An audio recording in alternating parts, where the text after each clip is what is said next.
সূর্য কোথায় আছে সেটা জানার জন্য মিশকা দীপার পিছু নিল। মিশকা ছদ্মবেশে দীপার পিছু নিলেও দীপা সেটা বুঝতে পারে আর সে মিশকাকে চিনতেও পারে। দীপা খুব ভালো করে জানে মিশকা যদি জানতে পারে সূর্য কোথায় আছে তাহলে সে আবারও দীপা আর সূর্যের মাঝে দূরত্ব বাড়ানোর আরো চেষ্টা করবে। আর সূর্য তার দুই মেয়ের সাথে আছে, মিশকা তার মেয়েদেরও ক্ষতি করে দিতে পারে, সে এটাতে দ্বিধাবোধ করবে না। তাই দীপা কিছুতেই মিশকাকে সূর্যের কাছে পৌঁছাতে দেবে না। কিন্তু মিশকা তো অলরেডি দীপার পিছু নিয়েই নিয়েছে, তাহলে এবার মাঝ রাস্তায় কিভাবে মিশকাকে আটকাবে? এসব ভাবতে ভাবতে দীপার মনে পড়লো তবলার কথা। দীপা কিছুতেই তার সন্তানদের ক্ষতি করতে দেবে না, তাই সে তবলাকে ফোন করে দেয় আর মিশকার এই ছদ্মবেশ নিয়ে তার পিছু করার কথা সব তবলাকে জানায়। তবলা তখন মাঝপথে এসে গাড়ি থামায় আর মিশকাকে হাতে নাতে ধরে গাড়ি থেকে নামায়।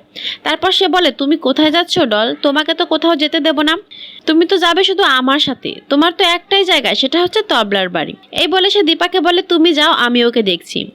সে মিশকার হাতটা ধরে রাখে। মিশকা অনেক চেষ্টা করেও ছাড়াতে পারে না আর দীপা সেখান থেকে চলে যায় সূর্যের কাছে।